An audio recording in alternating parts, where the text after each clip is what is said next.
Okay, welcome to this explainer. Think for a second about where you actually get your news. Your favorite website, the local paper, maybe an independent reporter you follow online. Now, I want you to imagine waking up tomorrow and finding those sources completely silenced, just gone. Today, we're going to unpack a pretty critical issue by neutrally analyzing two very different documents. And what's wild is that these sources originate from totally opposite ends of the political spectrum, yet they share one urgent unifying warning about the current state of media freedom in Germany. We're essentially looking at a landscape where the flow of information, the literal foundation of an informed public, is being squeezed from two entirely different directions.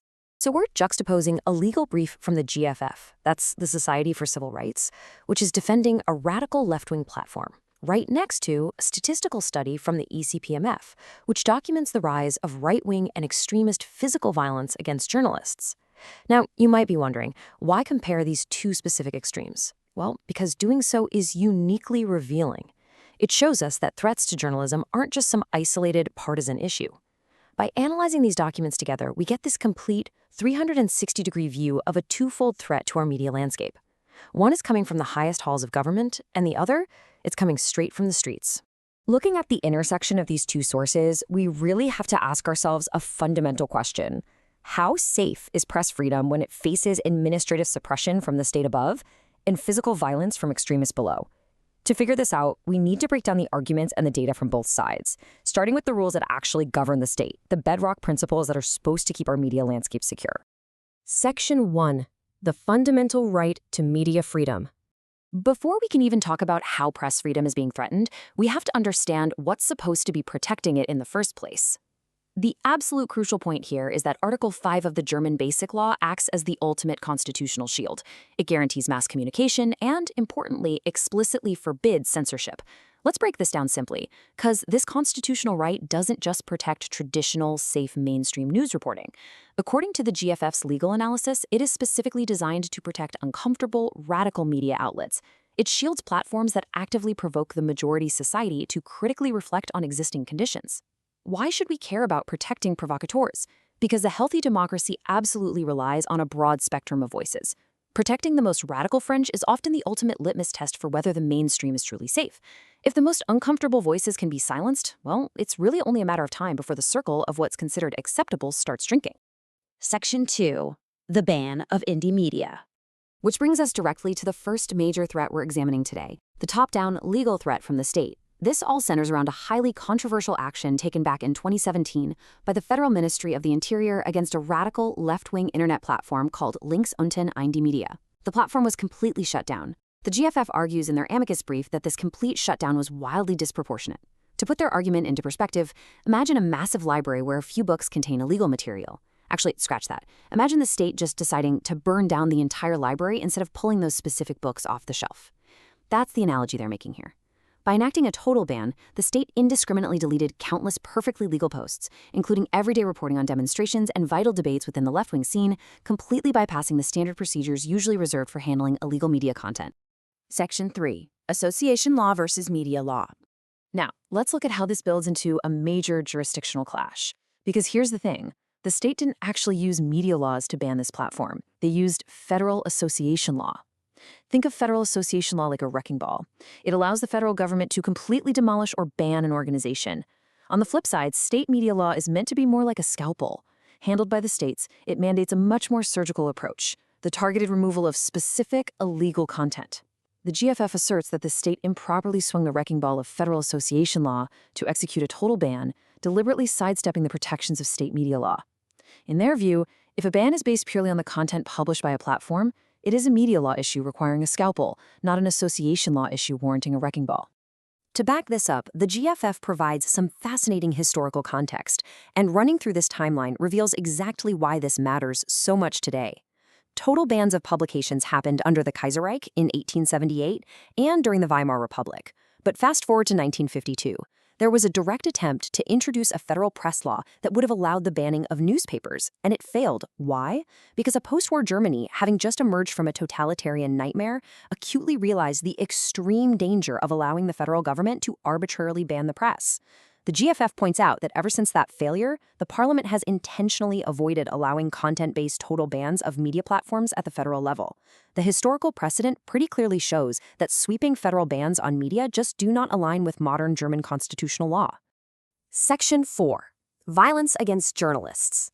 Okay, pivoting from the complex legal arguments surrounding state action and top-down pressure, we're now going to turn our attention to the second document to examine the bottom-up physical threats facing reporters right on the streets. This is where the ECMF study comes in. And honestly, the data here is staggering. 69. I want you to let that number just hang in the air for a second. 69. According to their research, there were 69 verified physical attacks against media professionals in Germany in 2023 alone. We're not talking about internet trolls leaving mean comments here. This is verifiable physical violence directed at people who are literally just trying to do their jobs and bring us the news. The data clearly shows that the streets are increasingly hostile. Demonstrations are now the most dangerous workplace for journalists, with 77% of all verified attacks occurring at protests. Furthermore, 40% of those demonstration-based attacks took place specifically at pro-Palestinian assemblies. I want you to imagine trying to do your job, trying to document facts, while actively being physically assaulted. It's wild. When demonstrations become literal no-go zones for reporters, who suffers? We do. The public loses access to the truth of what is happening on the ground, and our understanding of major social movements becomes totally fractured and blind.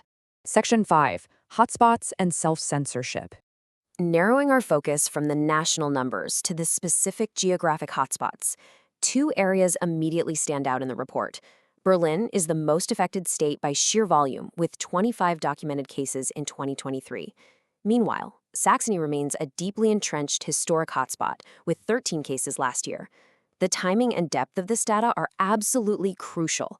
The report notes that in Saxony, an overwhelming 79% of all attacks against media professionals since 2015 have originated specifically from the right-wing spectrum.